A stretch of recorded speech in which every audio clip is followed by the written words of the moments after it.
Welcome, everyone. We are so excited to have you listening to us today. I have 4 students from Oregon State that are studying in the STEM fields right now, and they're going to tell you a little bit about themselves.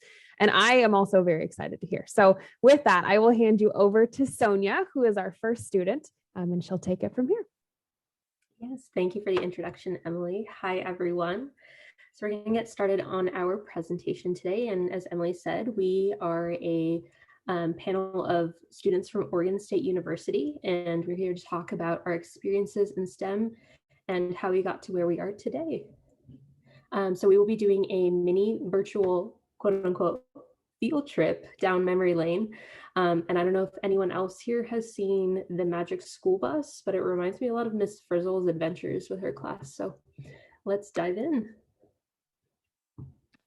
To start off our presentation, we just want to give a huge shout out to all of you. We would like to thank all of the DSW coordinators, organizers, and the students, of course, for letting us come speak today. Discovering the scientists within would not be possible without amazing people like you. So we want to thank you so much for being here today with us. So it's time to meet our presenters. So presenters, if we could all briefly introduce ourselves before moving into individual sections, that would be great. And I can start us off. So hi, again, my name is Sonia. I am a 3rd-year biohealth sciences major, and I have a chemistry minor.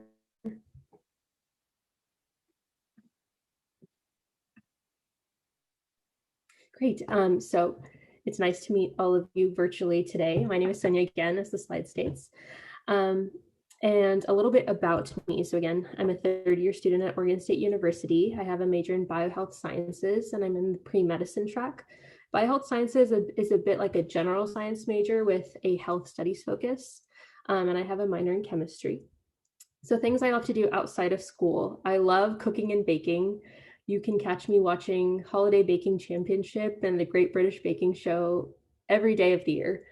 I will cook and bake anything and eat it all.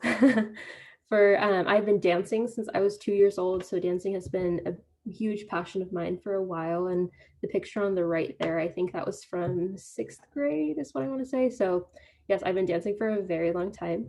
I love traveling, not so much during COVID because of everything happening right now and in the past year, but I love learning about new cultures and seeing new places. And I have been on swim team since elementary school as well. So swimming is a great passion of mine.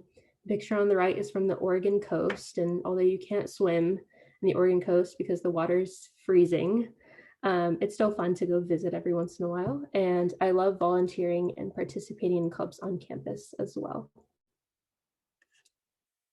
So I feel like I've been talking at you for a little while, and I'd love to hear from our audience today. And I have a quick question for you all because I'm curious about you. What do you want to be when you grow up? So I'm going to share my screen really quick, and we can do a word cloud. And panelists, feel free to enter your answers as well. Okay. Let's see here. Okay. So at the top of the screen, there should be a website that's menti.com, and you can use that code right there to enter your answers as to what you want to be when you grow up.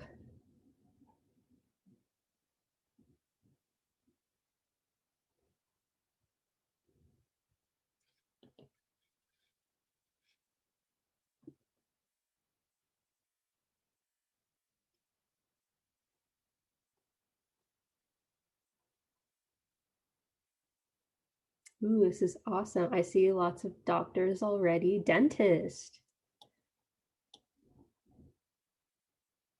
Engineer. Ooh, I like these answers.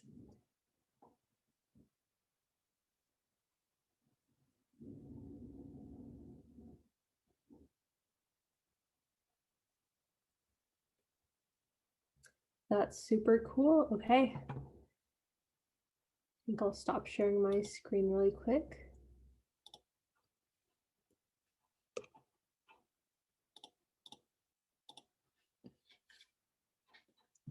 That's awesome. Thank you all for sharing again. It's nice to hear how many different perspectives we have here today. And I can definitely say that I wanted to be many of those things growing up. And the first thing I can remember ever wanting to be was a vet. And I loved animals, cats, dogs, guinea pigs, you name it.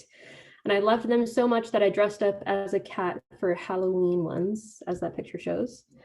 And then I realized that I would rather be a cat than help treat a cat. And I will say I was about 4 years old when this picture was taken, so I don't blame myself for my crazy imagination.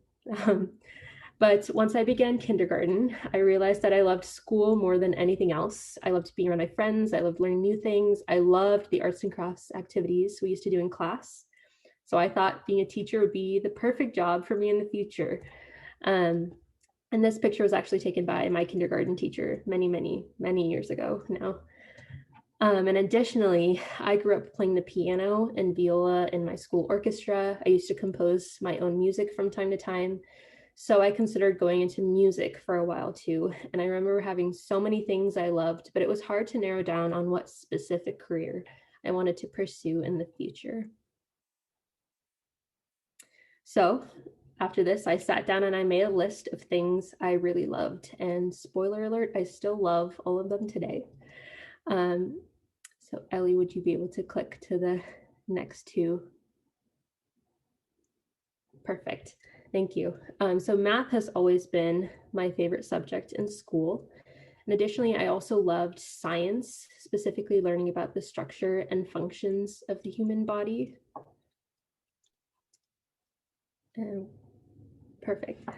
And I knew I wanted to pursue a career in science when I learned about the scientist, chemist, and physicist Marie Curie in second grade, and hearing her life story and how she was the first woman to ever receive a Nobel Prize for discovering two elements on the periodic table of elements, especially as a woman in the late 1800s. It was so inspiring to me and still is. She's incredible. And then two more clicks, please. Thank you. And then one of my favorite things to do on weekends was to volunteer at a local senior assisted living center and play great games with the senior citizens there. And I also left my volunteering position at a local hospital where I learned a lot about good healthcare and what it's like to work in a hospital environment. And additionally, working with kids was always one of my favorite things to do. In the picture on the right, I was at an alpaca farm teaching young girls about the art of science and farming with my Girl Scouts troop. I've been a Girl Scout since I was in kindergarten, so teaching young Girl Scouts about STEM was and still is one of my favorite things to do. And then lastly, I was one of those odd kids who absolutely loved going to the doctor's office, and I had the best pediatrician who was so nice and made me feel comfortable and welcome whenever I came in to see her. I also loved getting my blood drawn. And I know this is kind of weird, but it was so cool to see how medicine works on me. And let's be honest, the lollipops after shots were great too. And I have a GIF there. I don't know if anyone's seen Friends, but that's Ross getting a lollipop at a pediatrician's office, which I love. So on the next slide, perfect. So with this list in mind, I just had to connect the dots to find the perfect profession for me.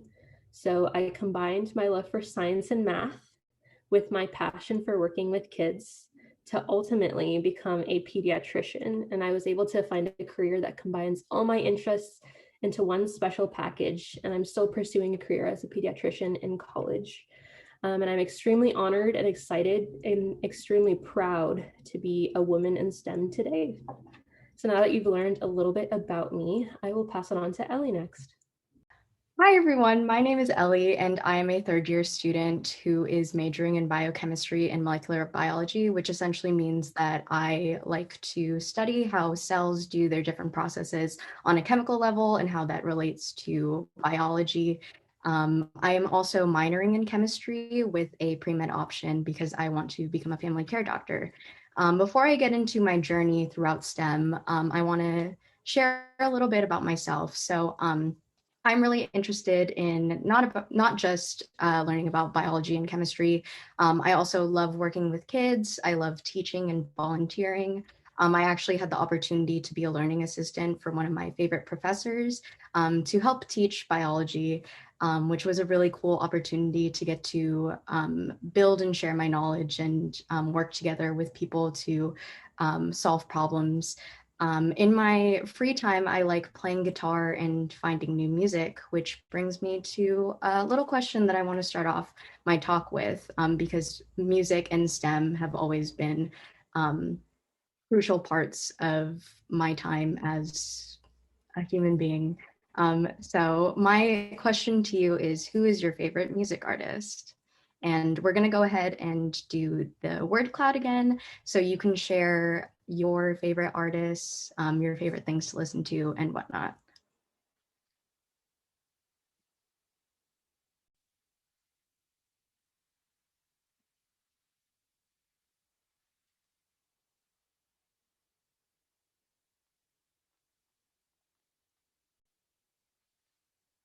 Right. Yeah, I love the variety of music that we have. There is no correct answer because all music is just so lovely and good. Um, I like that Harry Styles is on there because I'm gonna come back to it in a bit. Um, but I just wanted to ask you guys about what you enjoy because I think that um, learning about STEM while also maintaining the passions that you have is really important to being like a holistic person and doing the things that you love and being unapologetic and pursuing your passions. So coming back to the slideshow, um,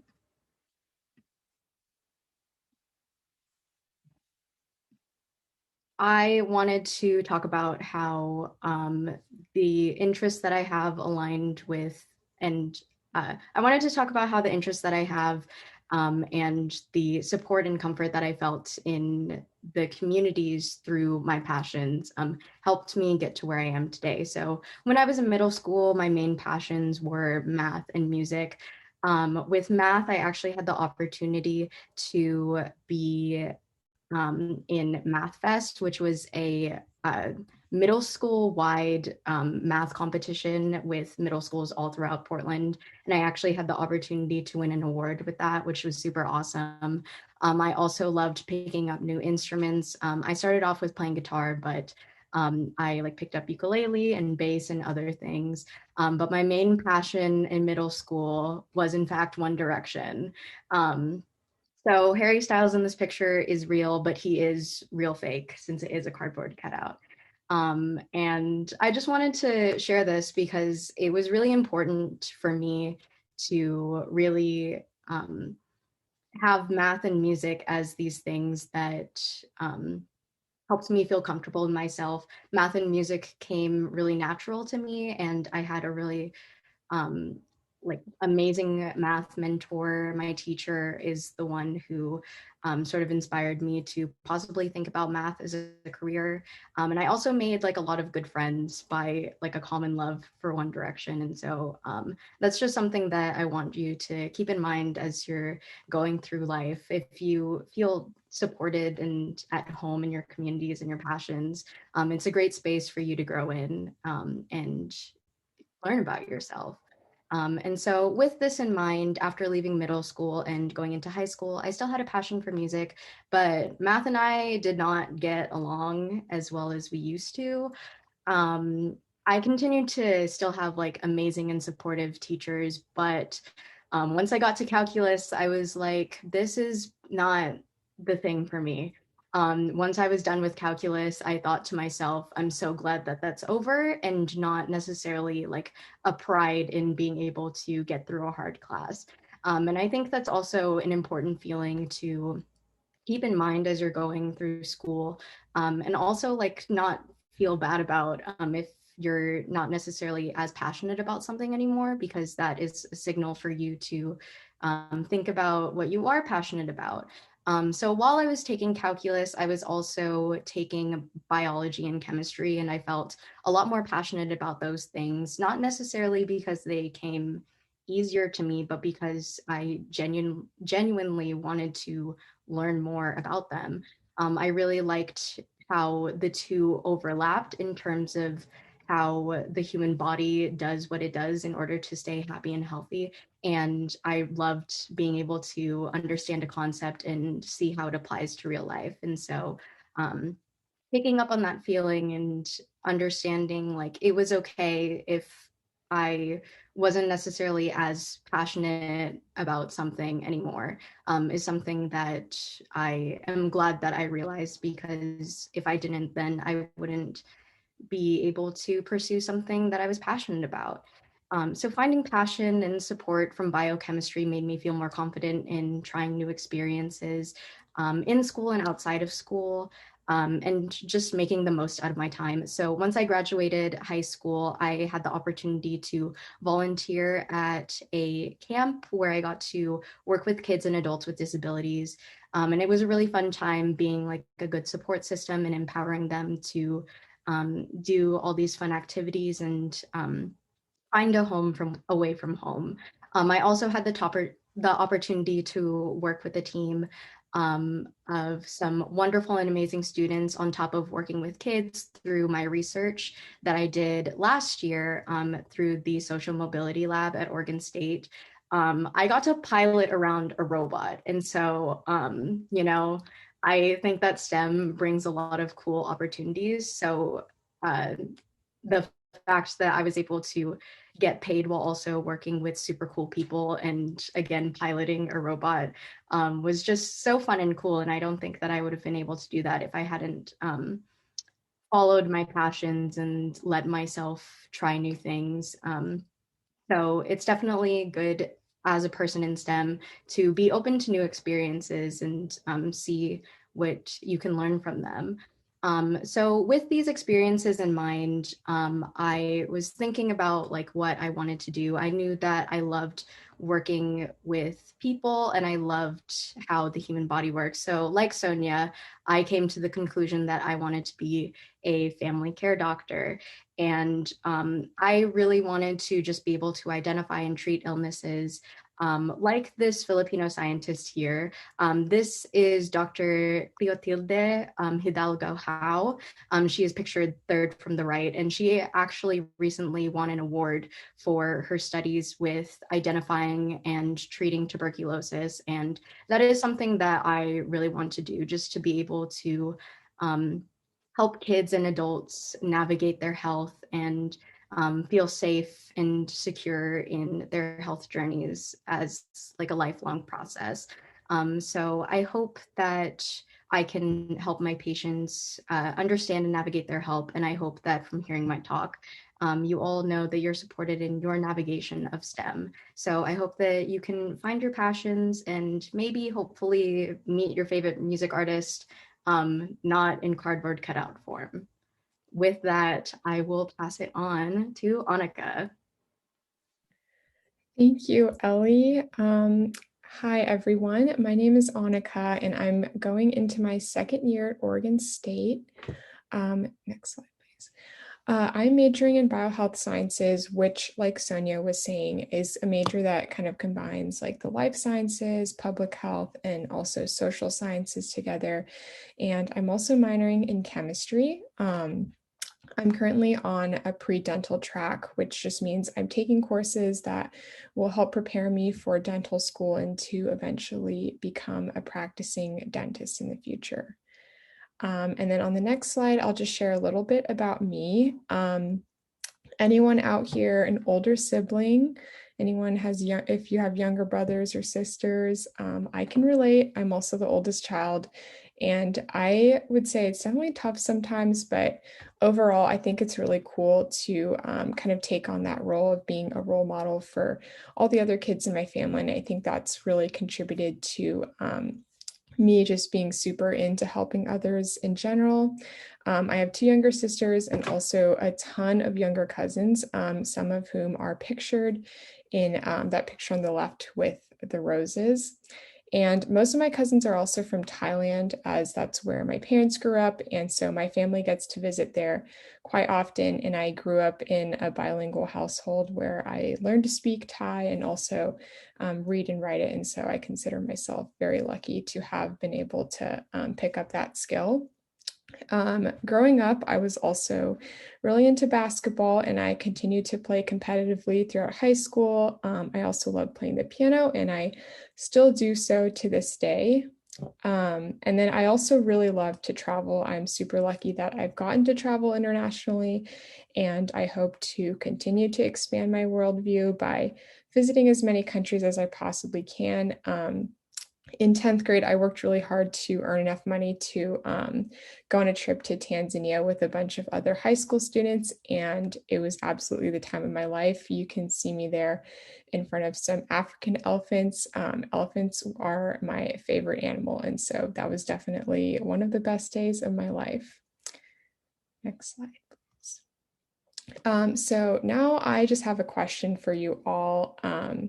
Since this is not live, I guess if our panelists are able to like annotate the screen, I just want to know, what is your favorite subject in school?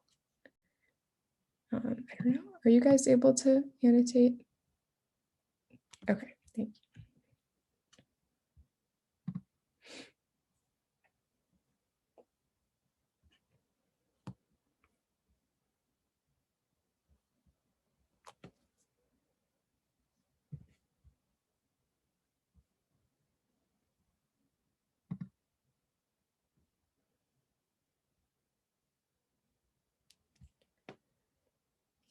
Science, I love to see that. Absolutely.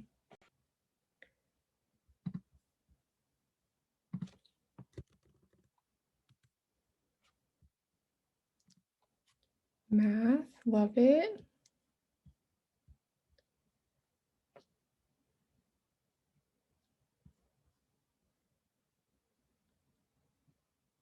Biology, yes, me too, for sure.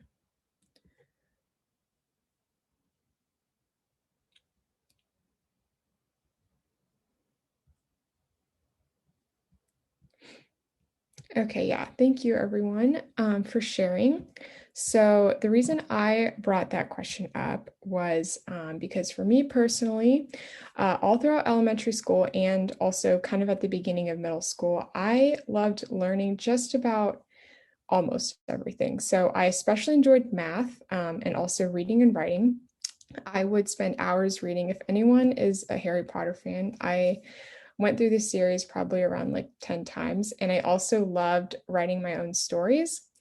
Like I said, I also really loved math from a young age. That picture on the left is me at a Japanese abacus competition where we'd use this like kind of funky looking ancient tool, that rectangle there with the beads, to calculate answers to just a bunch of complex equations. And fun fact, I actually begged my mom to let me have a math themed party for my 8th birthday, but I was told that my friends might not have the best time at it, so that unfortunately didn't end up happening.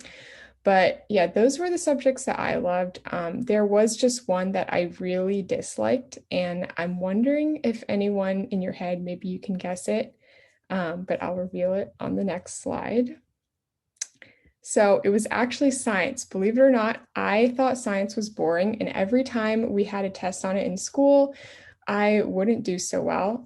So not only did I think science wasn't fun, I thought I was bad at it. And the science that I was just kind of exposed to in elementary school was a lot of things like the water cycle, magnets and rocks. And, you know, don't get me wrong, those things can be very interesting, I think, but I personally just couldn't see myself ever wanting to have anything to do with that stuff in the future. And so a career in science was just not really in the picture for me. Next slide. But then I entered middle school, and my 6th grade science teacher, she is still to this day just one of my biggest inspirations, because she really just kind of blew my mind. First of all, I thought she was the coolest human ever.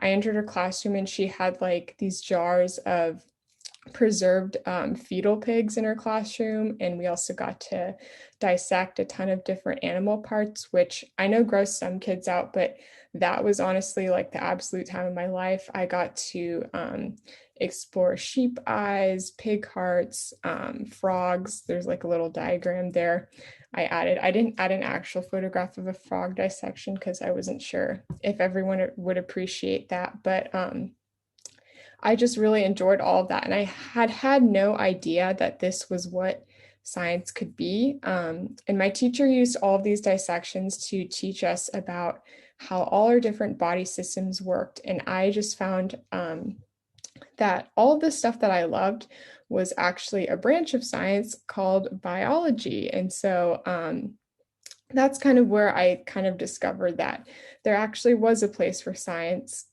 for me. And my teacher also encouraged me to enter the district science fair competition with a project that she'd helped me develop on food allergies, which is something that I was super interested in as someone who had grown up with a lot of severe food allergies. And so I also ended up qualifying for the regional competition there, which further kind of inspired me to continue to want to expand my knowledge in the field. And so kind of fast forward to high school, where I spent 2 years taking biology classes and absolutely loved it, and also discovered that I was especially interested in human biology. I also spent a lot of my time outside of school helping others, especially through teaching. And I found that I really, really loved tutoring kids. And I also coached middle school girls in basketball. And I just found it so rewarding to empower people by helping them to learn new skills and just gain confidence from getting better at things. And so, next slide, please. When it came to think about what I might want to do as a career, I put together my two interests of biology and also helping and teaching others. And I realized that I probably wanted to do something in healthcare.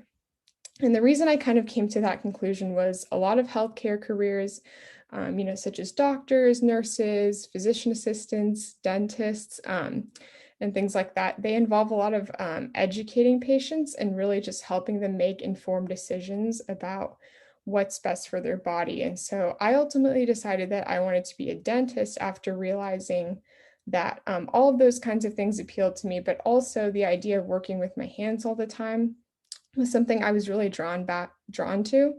And looking back on my childhood, I was always one of those kids that loved going to the dentist and seeing all my x-rays and learning about everything that was going on in there.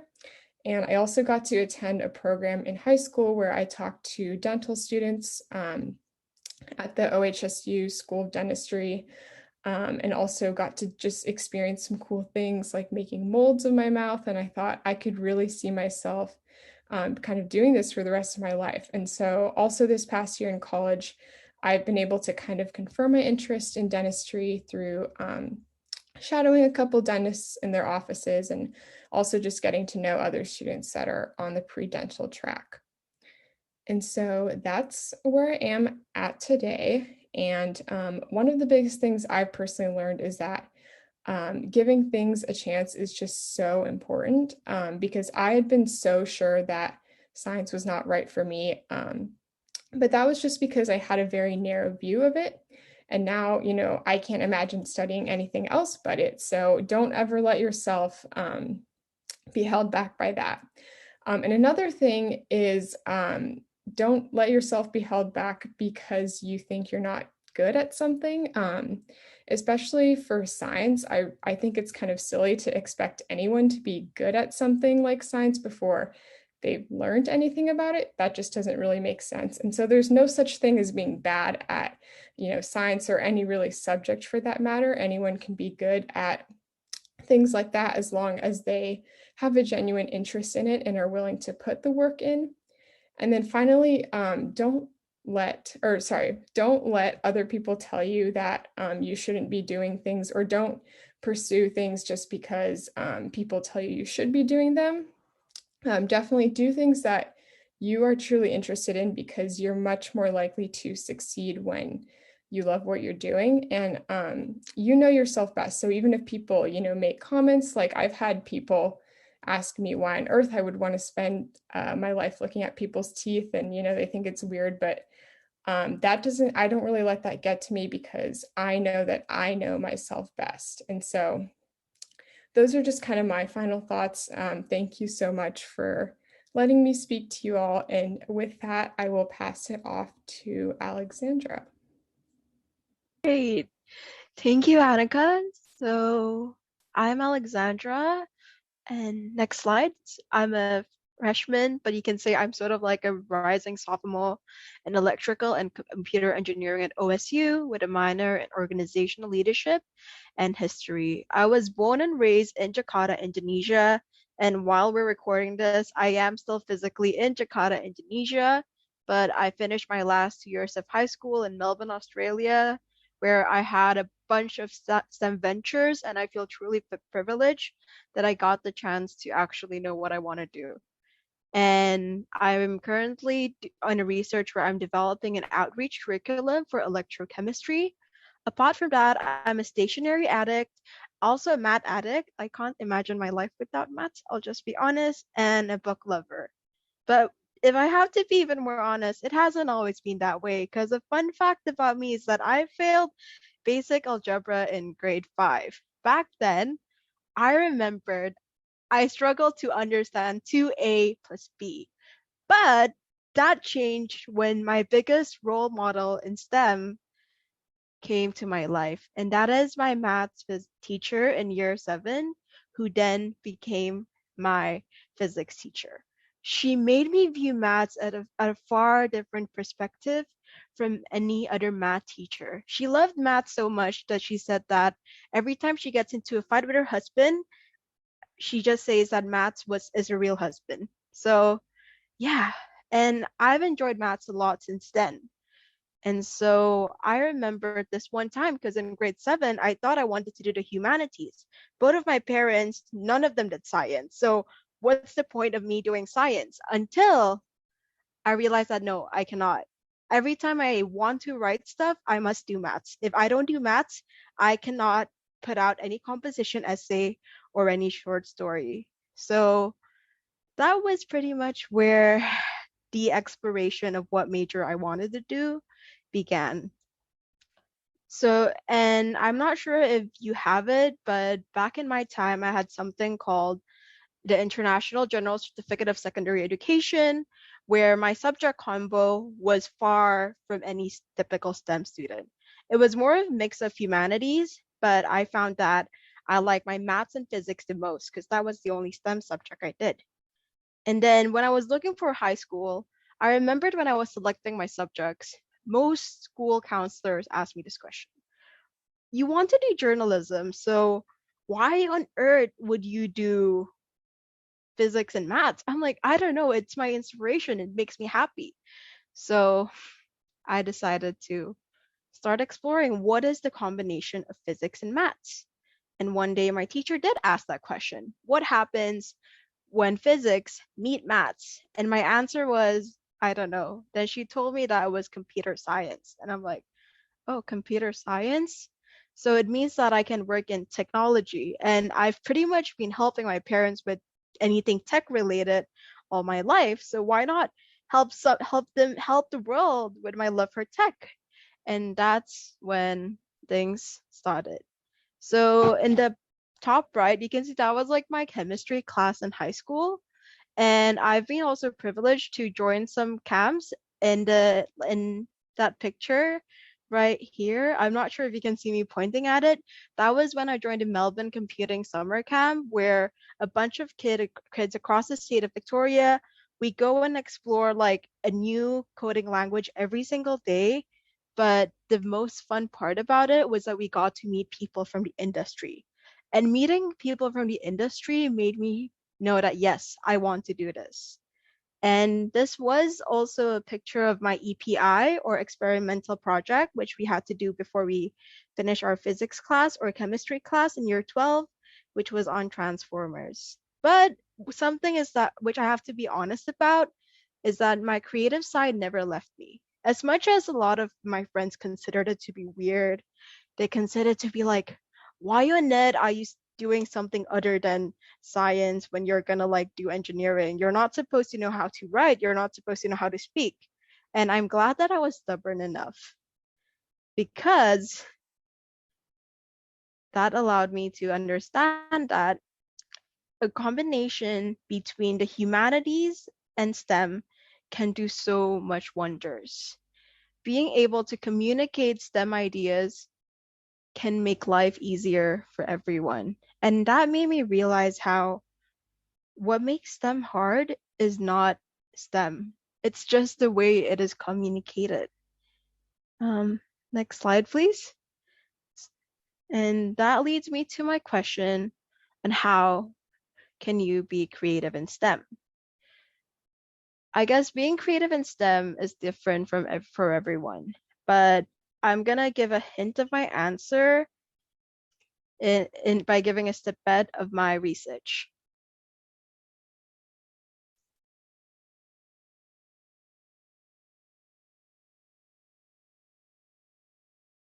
So this is a Troni's spontaneous journey, which is basically based on spontaneous reactions in electrochemistry. Once upon a time, there was an electron named Troni who loved to explore new places. I want to see the beautiful flower beds down there. Even though the journey there looked so long, he was really sure that he wanted to go down there. But he was also unsure because there were still people telling him that he can't do it, like Ray the Resistor.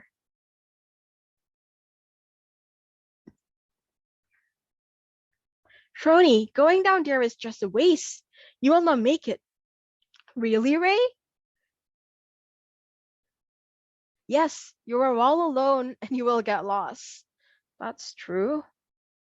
But his friends, Polly and Nessa, came in to come and rescue him. No, you are not, Polly said. We will come with you, said Nessa. Polly? Nessa? Then let's see if you will actually make it. We will, Ray. Let's go, Troni and Polly. And the three of them went for the journey that is long and rough down the steep hill. You can see how Troni is upside down because that is pretty much me whenever I have to see differential equations. But with persistence and fighting resistance, they got to enjoy the beauty of the flowers on the foot of the hill. At the end of the day, it's not always about pursuing what you are good at, but it's also pursuing about what you love. Everyone will have a say in whatever, but once you find the right fit and once you're super sure that that is what you want, go after it. And STEM is not an easy field, I admit. There are times when, to be honest, I question what kind of pain did I put myself in. But every time I successfully solve one really hard differential equation question or really hard calculus question, the joy is unbelievable. So follow your heart. And even though it seems like no one is going to support you, believe me, someone supports you. And if no one says that, I'm going to say I support you. So yeah, that's how I ended up doing my major, from a failure in maths to electrical and computer engineering that has a lot of maths. Thank you. Thank you again for having us here today. It's been nice to, virtually at least, see you all. Excellent. Thank you to our 4 college students who came in and shared their story of how they ended up where they are. It was really interesting to hear some of them say that they did not see them in this place when they were in middle school or in elementary school, but now they are so happy with where they are. So I encourage you to think about what you like, what you don't like, but also keep your mind open to the possibilities that might be available to you. So again, thank you so much for listening to us today. And we look forward to talking about a different STEM activity in the future. Thanks, everyone.